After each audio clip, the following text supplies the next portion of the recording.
хүмүүсийн одоо яг ингээд нууц зүйл бол мэдээж сугны үнэр байдаг. Тэр суганд бас их олон тооны булчирхай байна. Өнгө үнэр ялгаруулж гин. За тэгээд нөгөөх маань мэдээж ингээд хүнд харагдах байдлаараа тий ингээд гадаад үзмжийн байдлаараа бас гоо сайхан шууд нөлөөлж байна. Тэгэхээр энэ сугны булчирхайн одоо тэр одоо эвгүй үнэрийг дардаг одоо бас ажилбарыг одоо яг энэ лазер эмчилгээгээр хийдгээ гэж Эрдэнэт эмч маань хэлсэн. Тэгэхээр энэ талаар.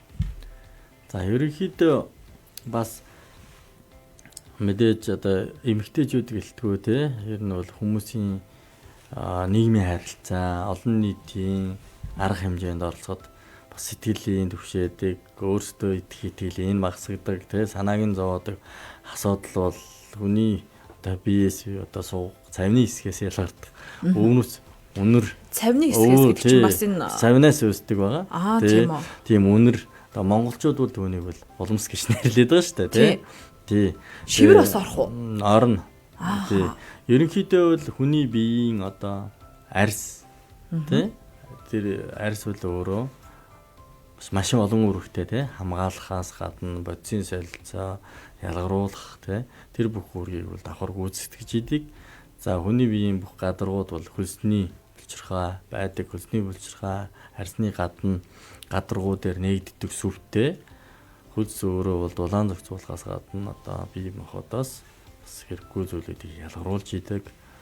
Тий. Тэгэхээр сугны хэсэг болон цавны хэсэгт одоо бусад арьсны гадаргуу дээр байдгаас арай илүү одоо өөрөөр 1 м2 одоо 1 см2 талбайд одоо байрлах тоо хэмжээ нь булчирхааны хэмжээ бол суг цавны хэсэгт бол арай илүү байж идэг. За тэгээд энэ булчирхаан шүүрэл нь бэлгийн бойжлын нас буюу одоо шилжилтийн наснаас шүүрлийн үйл ажиллагаанд идэвхжиж идэг. Тэгээд сугны хэсэгт бол энгийн хөлсний булчирхаанаас гадна апокрины булчирхай гэж байж идэг. За нэг үнэр ялгаруулад байдаг юм уу? Ер нь бол апокрины булчирхай өөрөө бол үнэр ялгаруулдаггүй. Ер нь бол одоо биологийн одоо органик бодисуудыг ялгаруулдаг тийм тосрохог тийм одоо шүүрээр ялгаруулдаг булчирхай байгаа. Тэгээ энэ үнэр нь яагаад үүсдэг юм бэ гэхээр хөлс тосны булчирхай одоо шүүрэл сугны хэсэгт мэдээж арьсны сүгээр нээгдэн.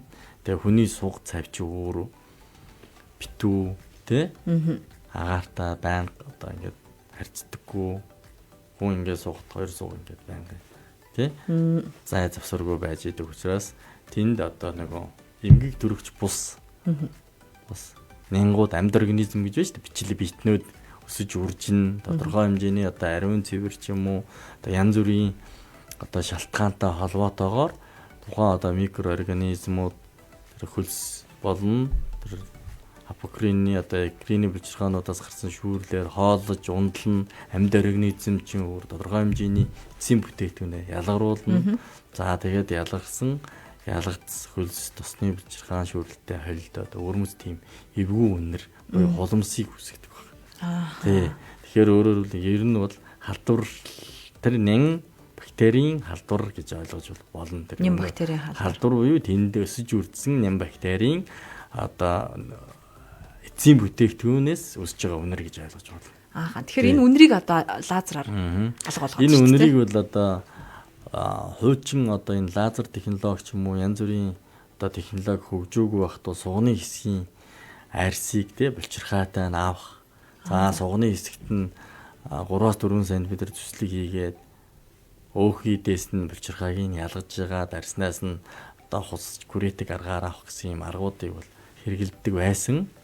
За сүүлийн үед энэ лазер технологи нэвтрэлсэнтэй холбоотойгоор бол маш жижигхэн буюу одоо 2 мм жижигхэн зүсээд гол лазер одоо файбер оруулаад гэрлийн тусламжтайгаар булчирхай байрал тий харж байгаад түлээд одоо өөрөөр гэмтээ устгаж ийн гэсэн үг шүү дээ. Булчирхайгийн нэм бактеритай тэнд өсөж үрдсэн нэм бактеритай устгаад нөгөө холмос буюу бидний яриад байдаг нөгөө эвгүй үнэр үүсгээд байгаа их уурхайг нь үгүй болгочихж байгаа. Тий. Тэгж имчилж байна гэсэн. Тэгээ энэний давуу тал нь яадаг вэ гэхээр өмнөх нөгөө уламжлалт аргуудтай харьцуулахад сорив шарах багуу үснэ, идэгрэлт их хурдан хөдөлмөрийн чадварт нөлөөлөхгүй гэсэн юм давуу талууд очоод эрэлт хэрэгцээ юм шиг гэдэг байна.